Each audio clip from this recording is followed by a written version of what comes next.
Hi students, welcome to the channel of IIT Manthan. I am Sahil. Let's start with the chapter of atomic structure. हमने last class में क्या पढ़ा था? Last class में हमने Bohr's model पढ़ लिया था. बोहर मॉडल के सारे पोस्टुलेट्स पढ़ लिए थे, जो पॉइंट्स थे उसके वो पढ़ लिए थे. और उसमें क्या इंपॉर्टेंट था, जो क्वेश्चंस के लिए इंपॉर्टेंट क्या था? एनर्जी का फॉर्मूला, वेलोसिटी का फॉर्मूला और रेडियस का फॉर्मूला. किसकी? इलेक्ट्रॉन की. इलेक्ट्रॉन की एनर्जी, उसकी वेलोसिटी और उसका रेडियस न्यूक्लियस से. ये तीन फॉर्मूले पे हमने कुछ क्वेश्चंस किए थे. लेट्स गो फर्दर एंड आज हम पढ़ेंगे spectrum, emission and absorption spectrum.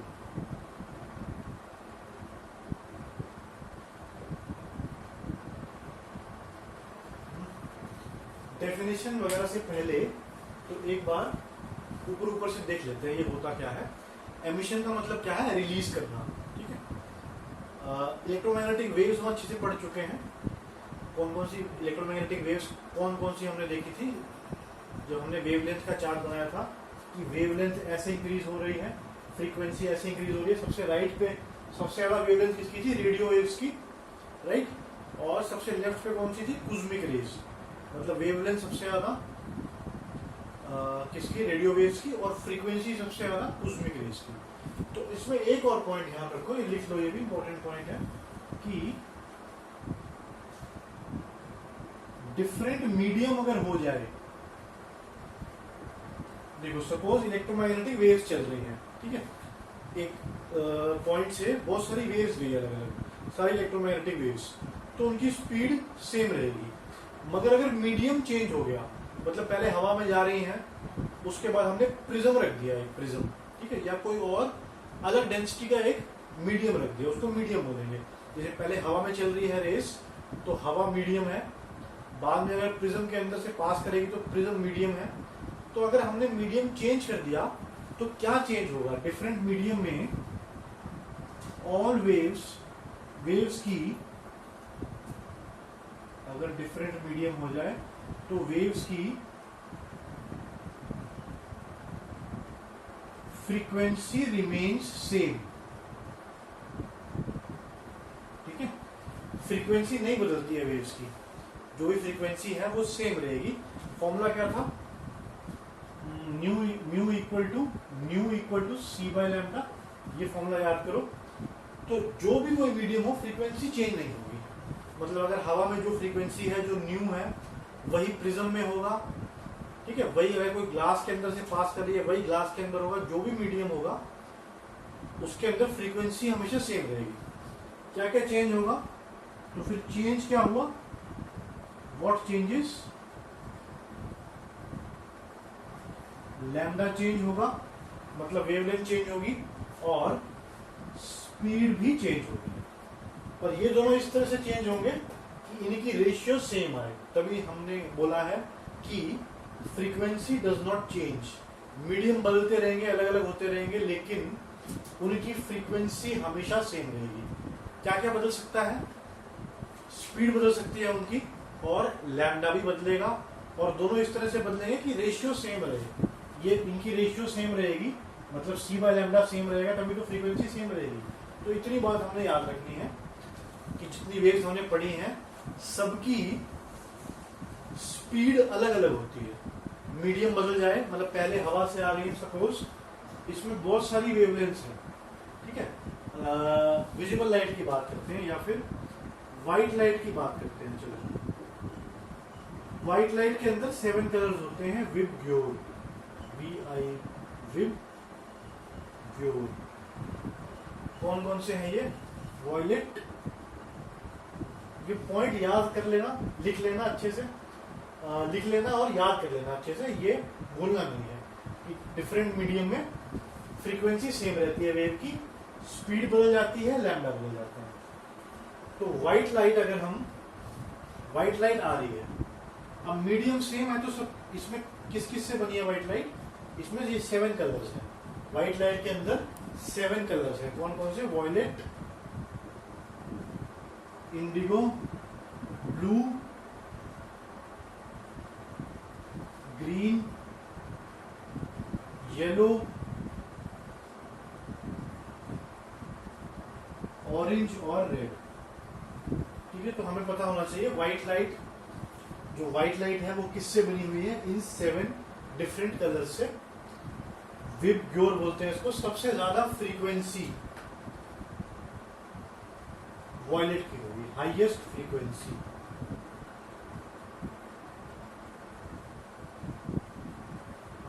सबसे कम किसकी होगी, रेड की।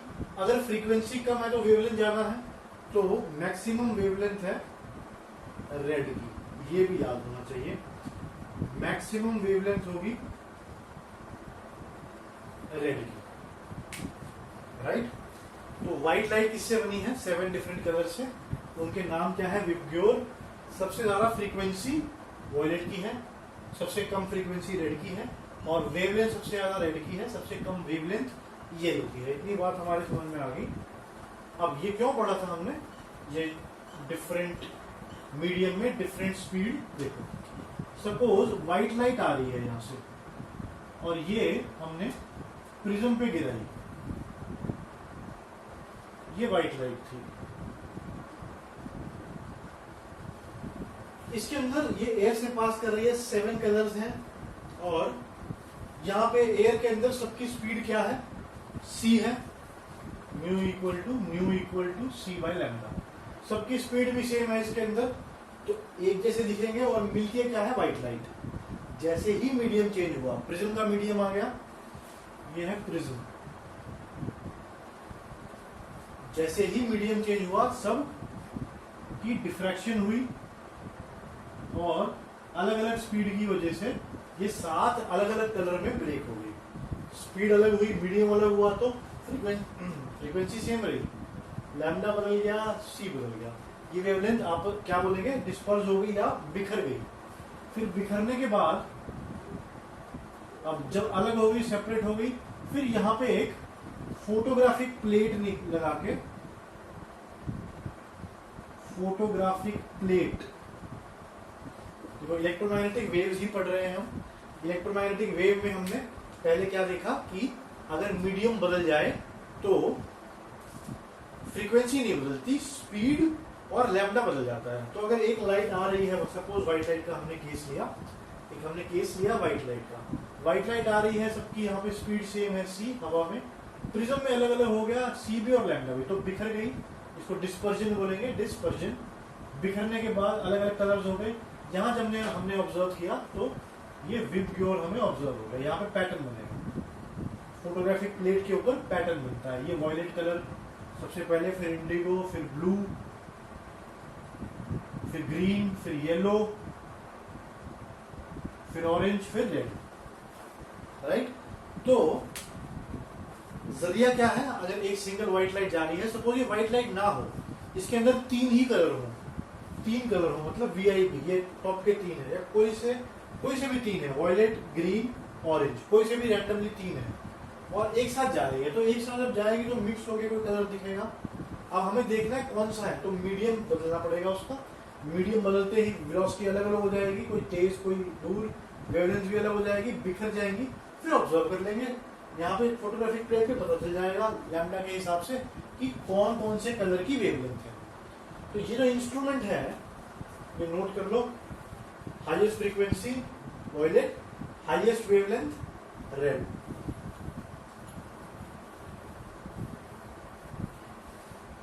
तो ये जो इंस्ट्रूमेंट है, कौन सा इंस्ट्रूमेंट है, which is used for observing, इसको स्पेक्ट्रम बोलते हैं, ठीक है। तो डिफरेंट में टूट गया है वेवलेंथ, फॉर ऑब्जर्विंग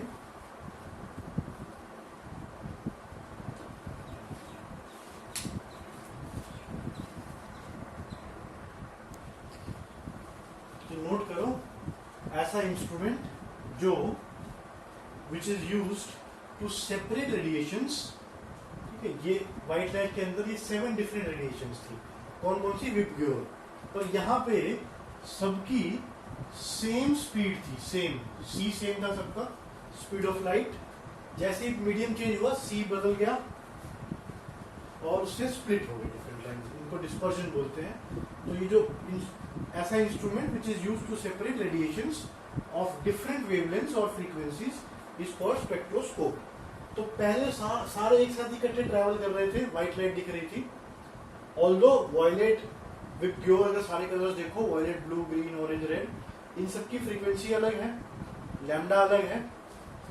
तो ऐसी रेडिएशंस को सेपरेट, जिनकी वेवलेंथ और फ्रीक्वेंसी अलग हो, डिफरेंट हो, उनको सेपरेट करने के लिए जो काम है उसको स्पेक्ट्रोस्कोप बोलते हैं। तो स्पेक्ट्रोस्कोप के दो पार्ट्स होंगे, किसी भी स्पेक्ट्रोस्कोप के दो पार्ट्स होंगे। एक तो ये, इसके कंपोनेंट्स क्या होंगे? स्पेक्ट्रोस्कोप एक ऐसा इंस्ट्रूमेंट जो अलग अलग एक इकट्ठे आ रहे हो, इनको अलग अलग सेपरेट कर दिया, फिर हम ऑब्जर्व करेंगे इसको। तो इसके दो कंपोनेंट्स होंगे। कंपोनेंट क्या होता है? जिससे बना हो, तो दो चीजों से मिला के बना है ये। पहला क्या है? पहला है प्रिज्म। एक कंपोनेंट क्या हुआ स्पेक्ट्रोस्कोप का? प्रिज्म। और दूसरा है ये, देखो, या तो हम टेलीस्कोप से ऑब्जर्व करेंगे, तो टेलीस्कोप मान लो, अगर टेलीस्कोप से ऑब्जर्व कर रहे हो तो टेलीस्कोप, मतलब ये सेपरेट होने के बाद अगर टेलीस्कोप से देख रहे हो उसको तो स्पेक्ट्रोस्कोप। बट अगर यहाँ पे टेलीस्कोप की बजाय, मतलब फर्स्ट कंपोनेंट तो प्रिज्म ही रहा, बट ये नोट कर लियो डेफिनेशन,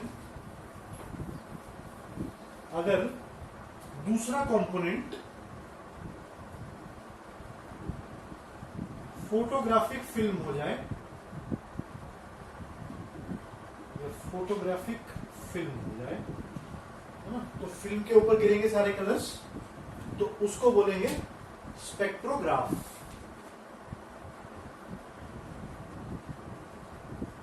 स्पेक्ट्रोग्राफ मतलब स्पेक्ट्रोस्कोप क्या हुआ? जिसमें प्रिज्म हो और टेलीस्कोप हो। स्पेक्ट्रोग्राफ क्या हुआ? जिसमें प्रिज्म हो और फोटोग्राफिक फिल्म हो। तो डायरेक्ट अगर हम देख रहे हो टेलीस्कोप से तो स्पेक्ट्रोस्कोप हो गया। टेलीस्कोप की बजाय फोटोग्राफिक फिल्म हो जिसके ऊपर सारी रेज आके पड़े तो क्या हो गया? स्पेक्ट्रोग्राफ। तो ये डिफरेंट, ये दो डिफरेंट हैं, स्पेक्ट्रोस्कोप और स्पेक्ट्रोग्राफ। अब हम समझिए कैसे हम रेडिएशंस को अलग कर सकते हैं।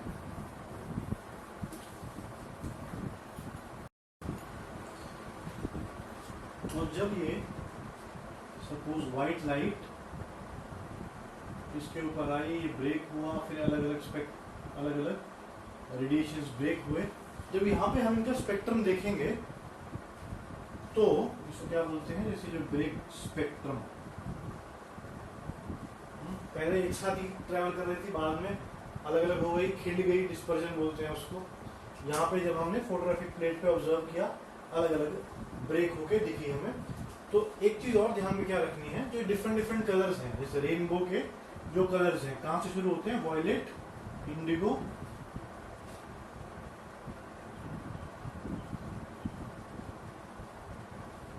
ये जो डिफरेंट कलर्स हैं, तो इसमें क्या चीज ध्यान में रखनी है कि ऐसा नहीं है कि वॉयलेट है, यहाँ पे ये कलर वॉयलेट है, ये सारी वेवलेंथ वॉयलेट की है और सडनली इंडिगो हो गया, मतलब अचानक से इंडिगो बन गया। नहीं, ये क्या होता है? वॉयलेट से इंडिगो, पहले यहाँ पे बहुत ब्राइट वॉयलेट होगा, यहाँ पे लाइट होता फिर इंडिगो में चला जाएगा, इंडिगो भी लाइट होता फिर ब्लू में चला जाएगा, ब्लू भी लाइट होता ग्रीन जैसा होने लग जाएगा, यहाँ पे प्योर ग्रीन हो जाएगा, फिर ग्रीन यहाँ पे बिल्कुल डार्क ग्रीन होगा, ये लाइट होकर येलो, इस तरह से। मतलब ये जो ट्रांसफर है सडनली ऐसा नहीं एकदम ब्लू लाइट दिख रही हो और एकदम से ग्रीन हो जाए। रेनबो को भी ऑब्जर्व करो तो क्या करोगे ऑब्जर्व कि धीरे ट्रांजिशन जो है, ये बदलाव जो है बहुत धीरे धीरे होता है। एकदम प्योर ब्लू होगा, यहाँ पे लाइट होता ग्रीन जैसा होने लग जाएगा, यहाँ पे ट्रांजिशन होगा। तो ऐसे बहुत क्लियर बाउंड्री नहीं दिखेगी हमें कि एकदम ब्लू से एकदम ग्रीन होता हुआ दिखा। जो ट्रांजिशन है बहुत स्मूथली होता है, ठीक है, एकदम से बदलाव नहीं होता। नाउ कमिंग ऑन टू, अब हम समझ गए हैं, अब हम स्पेक्ट्रम को अच्छे से समझ गए हैं, ठीक है। ये तो व्हाइट लाइट का था, सपोज कोई ऐसा हो जिसमें वॉयलेट, ग्रीन और रेड लाइट हो, तो उसमें तीन ही दिखेंगे। ये उसमें कैसा होगा? ऐसे विबग्योर तो ये होता है VIBGYOR।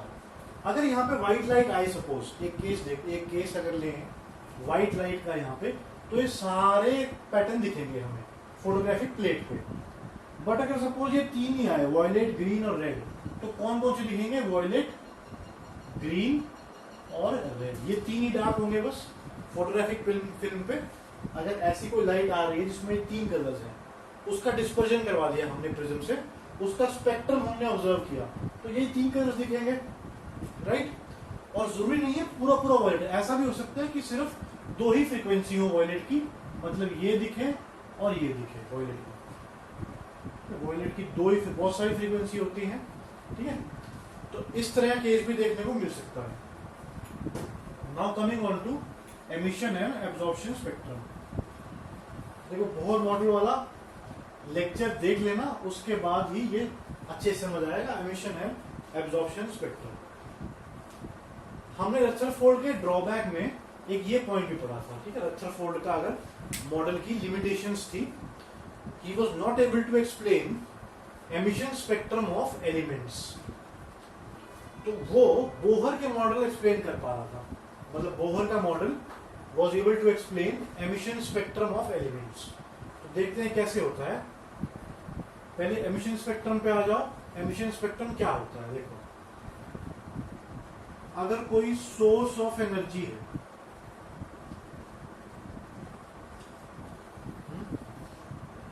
अगर कोई सोर्स ऑफ एनर्जी है, जैसे बल्ब है, ठीक है, सन है, कोई लाइट फिलामेंट है,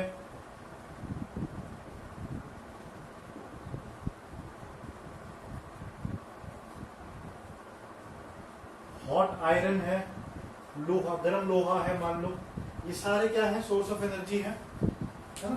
और सोर्स ऑफ एनर्जी क्या करता है? एमिट करता है रेडिएशन, राइट। तो ये सारे क्या है? सोर्स ऑफ एनर्जी है। इनसे जो रेडिएशन एमिट हो रही है, ठीक है, बल्ब जो है वो लाइट एमिट कर रहा है, खुद से सोर्स है वो।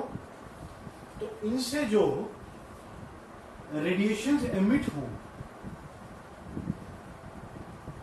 रेडिएशंस जो एमिट कर रहे हैं, उनका स्पेक्ट्रम अगर हम ले, स्पेक्ट्रम तो हम समझ गए है ना, स्पेक्ट्रोस्कोप समझ गए हम क्या होता है, स्पेक्ट्रोग्राफ समझ गए, वही की लाइट को तोड़ना या कोई भी रेडिएशन उसको तोड़ना अलग अलग वेवलेंथ में, फिर ऑब्जर्व करना हाँ कौन कौन सी है। शुरू में सिंगल आ रही थी क्योंकि सबकी स्पीड सी थी, बाद में अलग अलग हो गई तो अलग अलग दिखा। तो बल्ब से जो रेडिएशन आ रही है उसको तोड़े अगर, ठीक है, उसका स्पेक्ट्रम ऑब्जर्व करें अगर हम, तो उसको बोलेंगे एमिशन स्पेक्ट्रम। यानी कोई भी ऐसी चीज जो खुद से एनर्जी रेडिएट कर रही है ना। अब सपोज ये मार्कर है, ये खुद से एनर्जी तो नहीं दे रहा, सोर्स ऑफ एनर्जी तो नहीं है, तो इससे एमिट होने वाली तो ये इसका एमिशन स्पेक्ट्रम तो नहीं देख सकते हम। लोहा है, अगर गर्म नहीं है तो फिर एमिशन स्पेक्ट्रम नहीं देगा, पहले उसको हीट करो, गर्म करो, वो हीट कर दिया, उसके बाद जो रेडिएशन जाएंगे उससे, उसको एमिशन स्पेक्ट्रम बोलेंगे, राइट। तो मतलब किसी एलिमेंट का अगर हमने एमिशन स्पेक्ट्रम देखना है, ठीक है, सपोज हाइड्रोजन गैस का देखना है, सोडियम मेटल का देखना है, तो हम क्या करेंगे, इसके अंदर हमने सोडियम मेटल रख दिया, चलो सोडियम मेटल, और हमें बोला गया कि इसका एमिशन स्पेक्ट्रम बताओ क्या होगा। तो भाई अगर ठंडा है तो फिर थोड़ी ना एमिट करेगा रेडिएशन, तो पहले खूब इसको हीट करेंगे, जब ये गर्म हो जाएगा उसके बाद जो रेडिएशन एमिट होगी, आफ्टर गेटिंग हॉट, लिख लो एलिमेंट का अगर हमें, इफ वी वांट, तो लिखो if we want the emission spectrum of any element, ये सोर्स लिख लो, 4 सोर्स ऑफ एनर्जी ये है, ये सारे एमिशन स्पेक्ट्रम देंगे। फिर अगर किसी एलिमेंट का एमिशन स्पेक्ट्रम चाहिए हमें,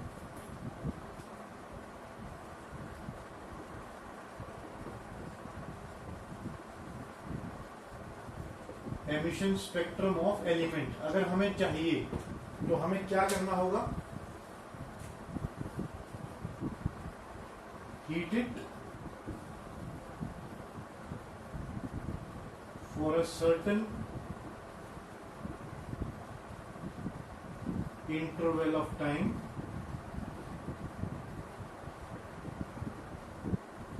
after getting hot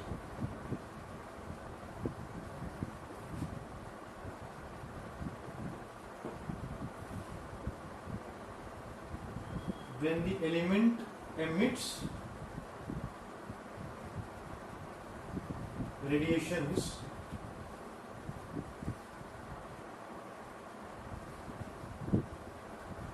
it will be called emission spectrum. Spectrograph लगाना पड़ेगा बीच में, ठीक है ना। वो जो रेडिएशंस हैं उनको स्पेक्ट्रोग्राम लगाना पड़ेगा। स्पेक्ट्रोग्राम क्या करेगा, प्रिज्म से अलग अलग कर देगा, फिर फोटोग्राफिक फिल्म पे सबको पैटर्न बना देगा उनका। तो पहले हीट करेंगे एलिमेंट को, उसके बाद उसके अंदर से जो रेडिएशंस निकल रही हैं उनको अगर हम फोटोग्राफिक प्लेट पे देखें तो उसको बोलते हैं एमिशन स्पेक्ट्रम। तो एमिशन स्पेक्ट्रम हम समझ गए। अब आते हैं एब्जॉर्प्शन स्पेक्ट्रम पे। Now coming on to absorption spectrum. अब सपोज करो इसके अंदर हमने, ठीक है, पहले क्या लिया था एलिमेंट, सोडियम मेटल था शायद, ठीक है, अभी सोडियम मेटल लेते हैं। इसके अंदर से हमने व्हाइट लाइट गुजारी, व्हाइट लाइट पास की इसके अंदर से, और जो एमिट हुई लाइट उसको स्पेक्ट्रम देखा। देखो इसका स्पेक्ट्रम देखेंगे तो 7 कलर दिखेंगे, व्हाइट लाइट है ये। अब इसके अंदर से पास करने के बाद फिर स्पेक्ट्रम देखा तो कुछ कलर्स, कुछ वेवलेंथ्स, कुछ या फिर कुछ फ्रीक्वेंसीज ये एब्जॉर्ब कर लेगा। यहाँ पे हीट का कोई रोल नहीं है। एमिशन में हीट का रोल था, पहले गर्म किया मेटल को या एलिमेंट को, उसके बाद उसका स्पेक्ट्रम देखा जो एमिट कर रहा है वो रेडिएशन। यहाँ पे गर्म का कोई लेना देना नहीं है, गर्म हीट नहीं कर रहे हैं हम। व्हाइट लाइट को पास किया सोडियम मेटल से, पास होने के बाद कुछ वेवलेंथ, व्हाइट लाइट के अंदर बहुत सारी फ्रीक्वेंसीज होंगी, है ना। विबग्योर, देखो ऐसा नहीं है, विबग्योर अगर तुम इमेजिन करो तो ऐसा नहीं है कि वॉयलेट की एक ही फ्रीक्वेंसी है, ऐसा नहीं है, बहुत सारी फ्रीक्वेंसी होती है माइक, ठीक है। आपको अगर पूछे कि 1 एंड 1.1 के अंदर कितने नंबर्स हैं, हर तरह के, होल भी, डेसिमल्स भी, तो इनफाइनाइट है भाई। 1.001 भी है, 1.001 भी है, 1.0001 भी, इनफाइनाइट नंबर्स हैं। ऐसे ही ये फ्रीक्वेंसीज भी बहुत सारी होंगी, पर सारी मिला के ये सारी मिल जाए तो वॉयलेट के सभी शेड्स आ जाएंगे, कहने का मतलब ये है। तो एनीवेज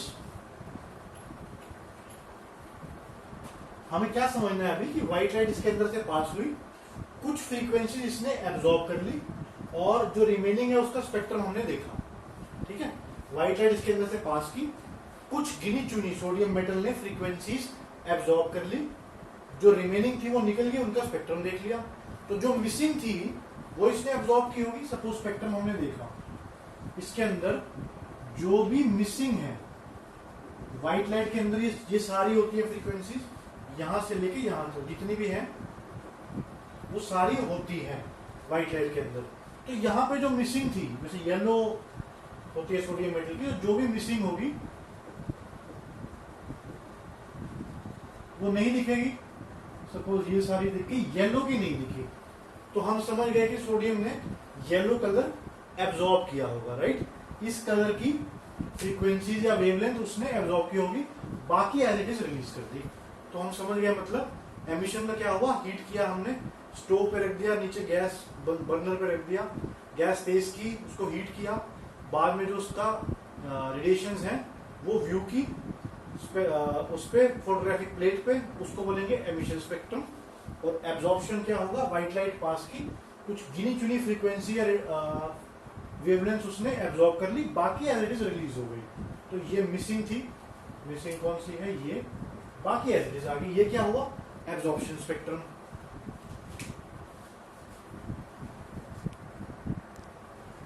सो नाउ एक बार इसकी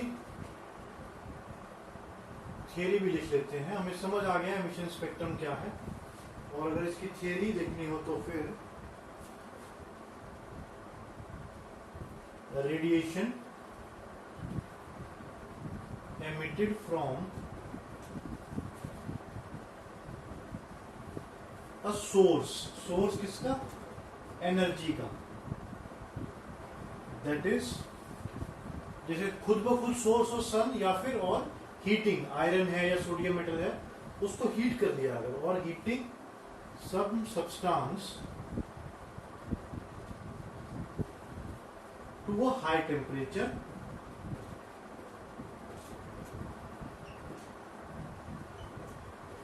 is passed. अब इस रेडिएशन को एज इट इज रेडिएशन को एमिशन स्पेक्ट्रम नहीं बोलेंगे, इस रेडिएशन को हमें पास करना है किसमें, डायरेक्टली थ्रू स्पेक्ट्रोस्कोप या स्पेक्ट्रोग्राफ। अगर स्पेक्ट्रोग्राफ नहीं लिखना है यहां पे तो लिख दो pass directly through prism and photographic film, photographic plate या फिर, ठीक है। अगर लिखोगे pass directly through prism and photographic plate तो फिर वो स्पेक्ट्रोग्राफी बन गया। तो ये है एमिशन स्पेक्ट्रम। और एब्जॉर्प्शन स्पेक्ट्रम क्या होगा, हाँ पहले एमिशन स्पेक्ट्रम पे ही बात करते हैं। ये दो टाइप्स का होता है। एमिशन स्पेक्ट्रम भी टू टाइप्स का होता है, कॉन्टिन्यूस और डिसकॉन्टिन्यूस।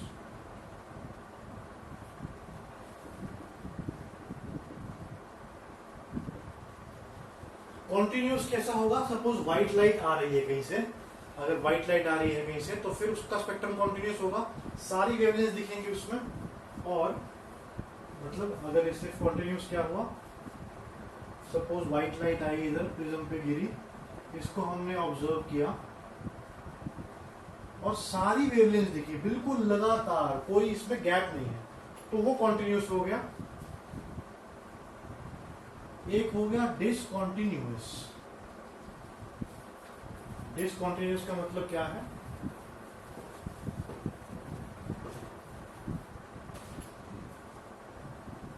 एलिमेंट्स हमेशा डिसकॉन्टिन्यूस स्पेक्ट्रम दिखाएंगे। जितने भी एलिमेंट्स हैं, अभी सोडियम की बात हुई थी, इनकी रेडिएशन प्रिज्म पे गिरी और जब ऑब्जर्व हुआ तो इस तरह से बीच बीच में गैप्स हैं। ये जो गैप है, ये गैप है, ये गैप, ये गैप, ये गैप, ये गैप है, ये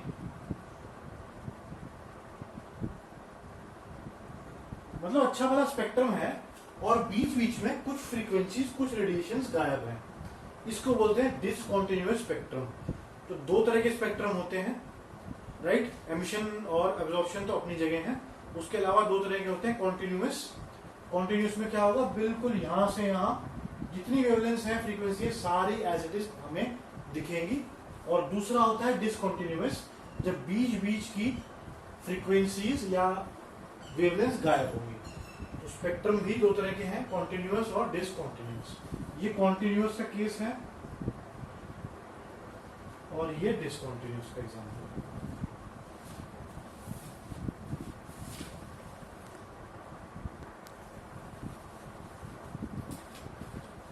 now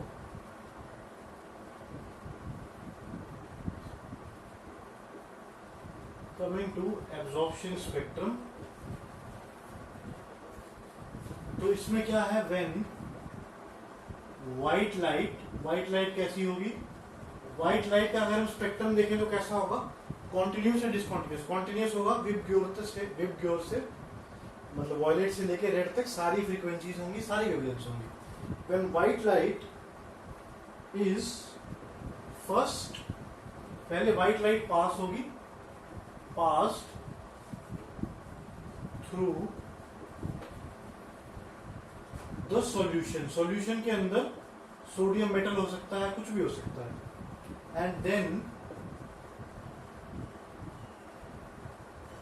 analysed bye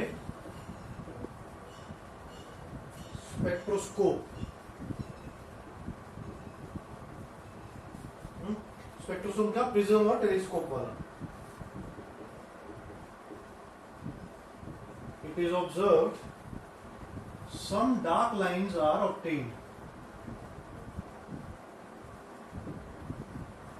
Some dark lines are obtained in otherwise continuous spectrum. समझ रहे हो डार्क क्यों आएगा, व्हाइट लाइट का अगर स्पेक्ट्रम लेता हूं वॉयलेट से लेके ब्लू तक सारा कॉन्टिन्यूस रहेगा, लेकिन कुछ कुछ जो फ्रीक्वेंसी अब्सॉर्ब की होंगी मेटल ने वो नहीं दिखेगा, तो वो कैसी हो जाएंगी? Dark lines. समझ रहे हो? अब एक और चीज, हम एमिशन समझ गए अच्छे से, हम एब्जॉर्प्शन समझ गए हैं, और ये भी हमने ये समझे नहीं, हमने पढ़ा है कि सोडियम या और किसी भी एलिमेंट का एमिशन स्पेक्ट्रम या एब्जॉर्प्शन स्पेक्ट्रम कॉन्टिन्यूस नहीं होता, तो उसको बोलते हैं लाइन स्पेक्ट्रम भी बोलते हैं उसको, ठीक है? जो डिसकॉन्टिन्यूस होता है उसको लाइन स्पेक्ट्रम भी बोलते हैं। तो फिर रदरफोर्ड की एक लिमिटेशन ये भी थी, कुड नॉट एक्सप्लेन द, उसको लाइन स्पेक्ट्रम बोलते हैं जो डिसकॉन्टिन्यूस होता है, लाइन स्पेक्ट्रम ऑफ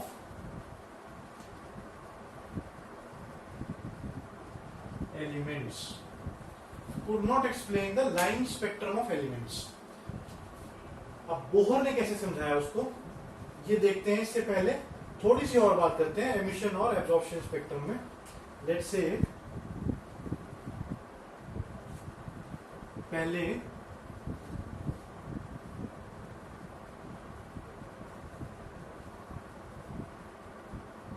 ये एब्जॉर्प्शन स्पेक्ट्रम आया सपोज सोडियम का, ये था एब्जॉर्प्शन स्पेक्ट्रम। यहां पे लिखते हैं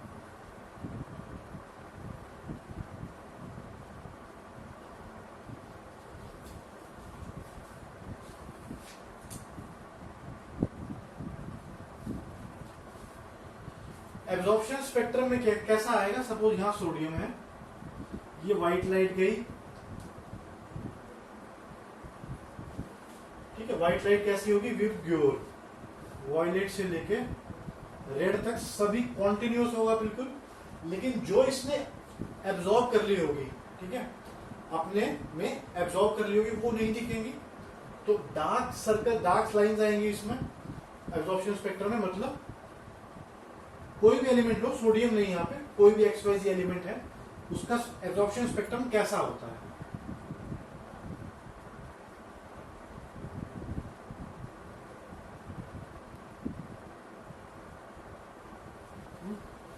इसमें ये 2 3 4, ये चारों क्या है? डार्क स्पेसेस हैं। मतलब अगर व्हाइट लाइट का स्पेक्ट्रम ले हम, तो बिल्कुल यहां से लेके यहां तक कॉन्टिन्यूस आएगा।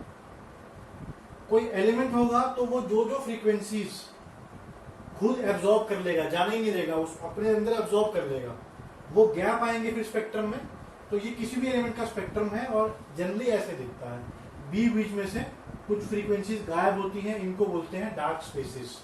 और स्पेक्ट्रम कैसा हो गया? Line spectrum. डिसकॉन्टिन्यूस को लाइन स्पेक्ट्रम बोल देते हैं। अब देखते हैं एब्जॉर्प्शन स्पेक्ट्रम।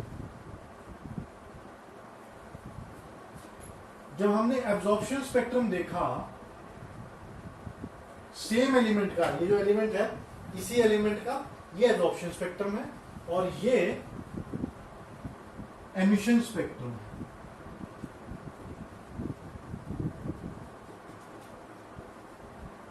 और एमिशन स्पेक्ट्रम देखते हैं कैसा दिखेगा।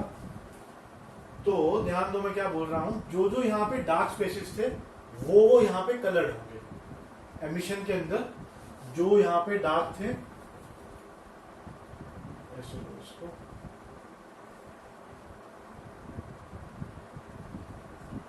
वॉयलेट से लेके रेड तक, तो यहां पे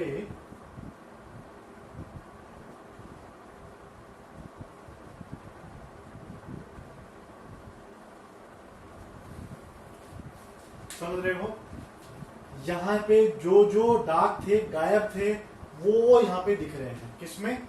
एमिशन स्पेक्ट्रम में। जो यहाँ पे वेवलेंथ एब्जॉर्ब कर ली थी, जब हीट किया उसको, नहीं, जब व्हाइट लाइट गई इसके अंदर से, या जब हीट किया, तो जो जो फ्रीक्वेंसी उसने काम की थी उसने एब्जॉर्ब की थी। एमिशन के अंदर वही छोड़ेगा वो। इसकी एक्सप्लेनेशन किसने दी थी? बोहर ने दी थी। तो यहां तक समझ लो, क्या ये बात दिमाग में रखो। फिर उसके बाद बोहर ने कैसे एक्सप्लेनेशन दी, उससे सारा क्लियर हो जाएगा। फिर बहुत इंटरेस्टिंग हो जाएगा जब हम एक्सप्लेन करेंगे कि बोहर ने इस चीज की एक्सप्लेनेशन कैसे दी। हम बोहर मॉडल अच्छे से समझ चुके हैं, एमिशन एब्जॉर्प्शन अच्छे से समझ चुके हैं, सिर्फ ये समझना बाकी है कि जो एब्जॉर्प्शन स्पेक्ट्रम में डार्क स्पेसेस हैं वही ब्राइट क्यों हो जाते हैं, यही चारों ब्राइट हैं, और इसकी एक्सप्लेनेशन बोहर ने कैसे दी।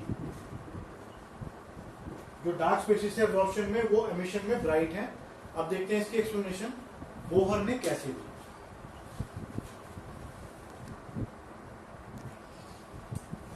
सो नाउ इन सब का रिजल्ट क्या है, हमने क्यों पढ़ रहे हैं एमिशन और एब्जॉर्प्शन स्पेक्ट्रम, क्योंकि रदरफोर्ड ये एक्सप्लेन नहीं कर पाया था ऐसा क्यों है। एब्जॉर्प्शन में कुछ डार्क स्पेसेस हैं, एमिशन में वही डार्क ब्राइट हैं, बाकी कुछ नहीं है। और बोहर कैसे एक्सप्लेन कर पाया था, हम बोहर मॉडल पढ़ चुके हैं।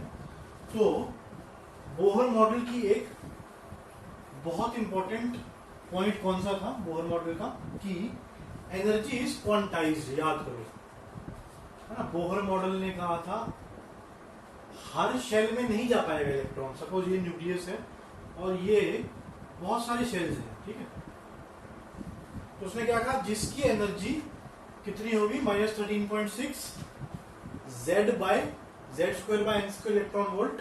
n अगर 1 हो गया तो मतलब फर्स्ट शेल की एनर्जी -13.6 होगी हाइड्रोजन के केस में, सेकेंड की -3.4, और ये जो बीच में शेल है ये किसी काम के नहीं है, यहां इलेक्ट्रॉन नहीं रह सकता।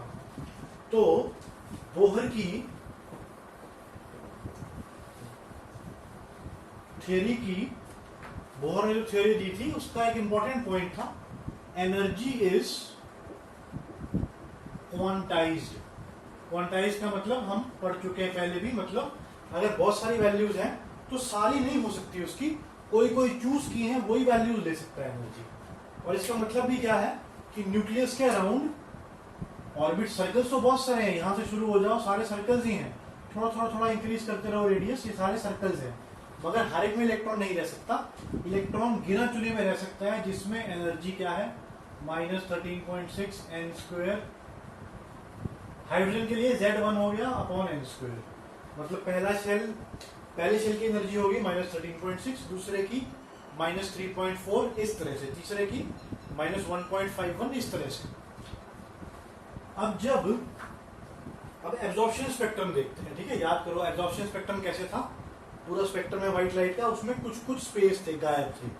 तो यानी सम wavelengths have been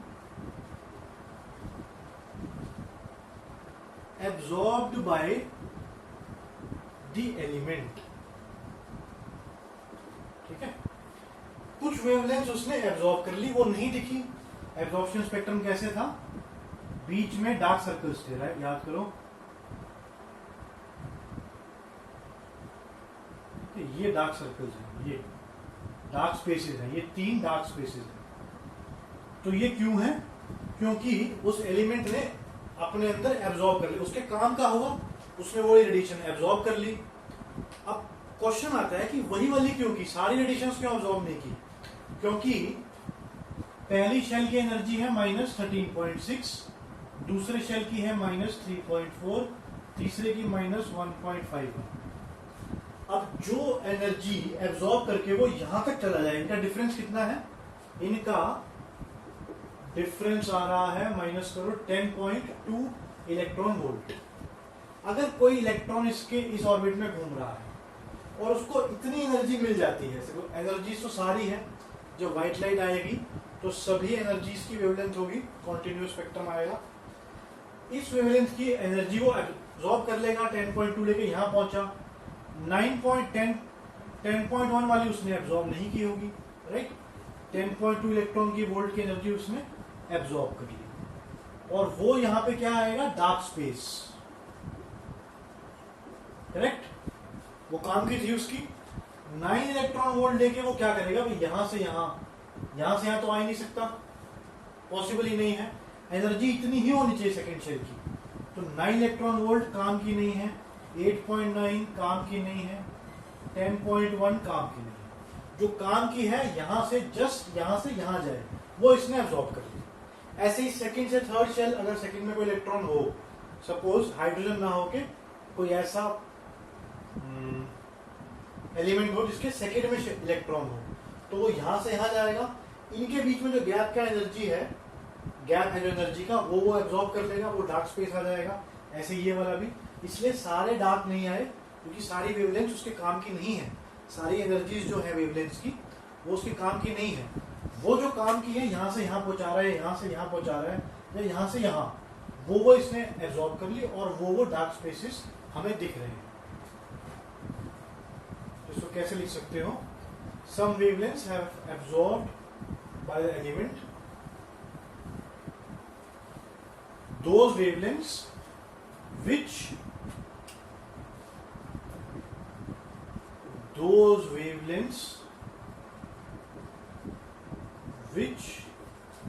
help the electron in making transition, मतलब n इक्वल टू 1 से 2 या फिर n equal to 1 to 3, n equal to 1 to 4, ये तीनों जो भी वेवलेंथ है ये ऑब्जॉर्व कर लेगा, ठीक है, बाकी नहीं करेगा, बाकी एज इट इज जाएगी। तो अब हम एब्जॉर्प्शन स्पेक्ट्रम समझ गए, अब एमिशन में समझो। अब एमिशन स्पेक्ट्रम समझते हैं with the help of Bohr model. Hydrogen के ऊपर आ जाओ, -13.6, -3.4, -1.51 और -0.85 इलेक्ट्रॉन वोल्ट। अब जब एब्जॉर्ब किया एनर्जी, ठीक है, जब हीट किया उसको हमने एलिमेंट को, या फिर जब एब्जॉर्ब की उसने एनर्जी, तो इलेक्ट्रॉन ग्राउंड स्टेट में था, या तो वो यहाँ गया होगा, कुछ इलेक्ट्रॉन्स तो यहाँ चले गए होंगे, कुछ इलेक्ट्रॉन्स यहाँ चले गए होंगे, कुछ इलेक्ट्रॉन्स इधर चले गए होंगे, और ये तीनों फ्रीक्वेंसी वहां पे इसने एब्जॉर्ब कर ली, इसलिए वहां पे गैप आ गया, करेक्ट। तो जो एनर्जी उसने एब्जॉर्ब की इलेक्ट्रॉन ने, सपोज एक एटम तो नहीं पड़ा होगा ना हाइड्रोजन का, बहुत सारे एटम्स होंगे, तो कुछ इलेक्ट्रॉन यहाँ चला गया, कोई इलेक्ट्रॉन यहाँ चले गए, कई इलेक्ट्रॉन यहाँ चले गए। वो तीनों क्या है? Dark circle, dark space. बाद में जब एमिशन हुआ तो फोर्थ वाला जो था वो कहाँ लौटेगा? ग्राउंड स्टेट पे लौटता है, ये भी ग्राउंड स्टेट पे लौटेगा, ये भी ग्राउंड स्टेट पे वापस आ गया। तो ये जो तीन डार्क स्पेसेस थे वही तो लाइटेंड होंगे। क्यों? इलेक्ट्रॉन जब एक्साइटेड स्टेट पे गया, वहां पहुंच गया, तो एमिशन में क्या हुआ? लाइट एमिट हुई, वो जो हॉट था वो कोल्ड हो गया, है ना, गर्म था वो ठंडा हो जाएगा। ठंडा कैसे होगा? लाइट रेडिएशन एमिट करके। और कौन सी रेडिएशन एमिट करेगा? वही वाली तो जो उसके काम की थी, जो यहाँ से यहाँ पहुंचा रही थी। अब वही एमिट करके यहाँ से यहाँ जाएगा। जो यहाँ से यहाँ पहुंचा रही थी वही एमिट करके यहाँ से यहाँ आ गया। तो जब हीट किया तो इसने इतनी एनर्जी एब्जॉर्ब की कि यहाँ से यहाँ पहुंच जाए। अब उसने उतनी ही एनर्जी सेम रिलीज कर दी कि यहाँ से यहाँ आ जाए। मतलब एब्जॉर्प्शन में